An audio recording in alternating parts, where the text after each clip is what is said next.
We accept students, applicants from, you have to have a 3.0 to apply to SEO. The average GPA of the students who get internships is about 3.6. The average GPA of the students that we don't accept, 1 out of 10, is about 3.5. So it's a rich applicant pool. If you're on these campuses, and we've seen it anecdotally when we focused on the admissions apps, getting students into top colleges, and they were struggling, 2.5s, 2.3s, it almost defeats the purpose. So I'd like to see more organizations focus on preparing kids to excel. What we're doing, we've added 48 academic days to our calendar. So on Saturday Academy at NYU Law School, we have class. We have another day of school from 9:30 to 4. Focusing more on acknowledging the academic achievement gap, and they're developing strategies, whether they're internal or outsourcing them, to close that gap so that by the time kids graduate and get into good schools, they can excel and then take full advantage of the opportunities that are on those campuses. And managing their GPA, not taking all the tough courses in one semester, spending more time on what it will take to graduate and to do well than just getting kids into those schools. Thank you. Frances? Yes, and so I think it was Renee, you asked the question before. Don't want to sound like I was apologetic for having been part of all 3 organizations. I'm not. I'm not. Yeah, but just wanted to say that. But related to that, I think it's, and I hope this doesn't come off in the wrong way, but I think nonprofits, especially strong organizations that are mission driven, want to do it all and want to solve all the problems at once. And the one thing that I want to say, I think, and a lot of this is driven by my own experiences as well, I think sometimes you can accomplish more if you work together rather than try to do it all on your own. And so the one thing that I would try to drive home is the importance of partnership and the importance of not trying to solve all the problems yourself. But the thing is that, like, for example, I've been able to get so much out of, being a Prep for Prep alumna, being a part of SEO and being a part of MLT, and using these different organizations to help me navigate these different transition points. And you know what? And you may disagree with me, I don't think any one of the organizations could have done all of those things well at the same time.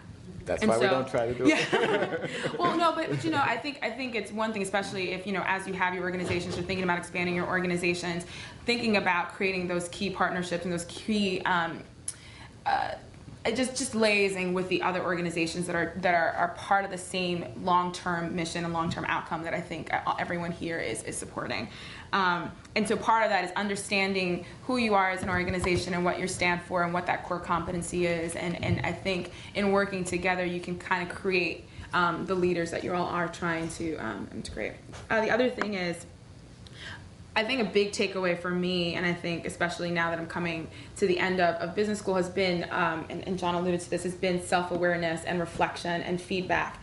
And I think an important thing that we need to learn as young people is the importance of life skills and being equipped to tackle, to understand those things, how to relate to other people. I talked about networking, how to receive feedback, but know that it's not a personal attack, know that it's in the spirit of development.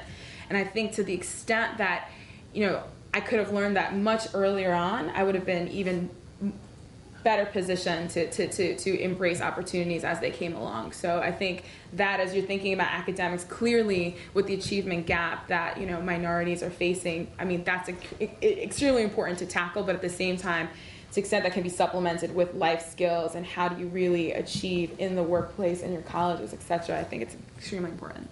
I think we'll encourage everyone to focus on the end game.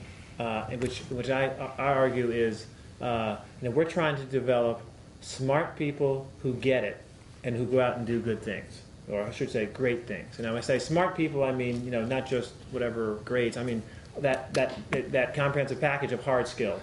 Okay, and I say people who get it. Those are the soft skills, and then people who go out and do great things. That's the impact that you have over the course of your life.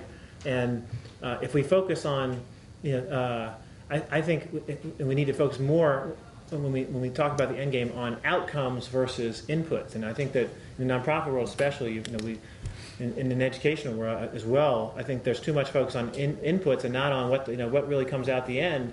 And I think that one way to think about that is I encourage everyone to kind of accelerate, 3-5 years from now and say, okay, what do we want to get up in front of stand up and present to our key constituents, whoever they are, and say, here is what we did. Here's a story, the 5 or 10 key bullet points that articulate the metrics, the outcomes that say, here's what we accomplished. And that will force some discipline on what you're doing now, because then you want to circle back and say, well, what are we doing now?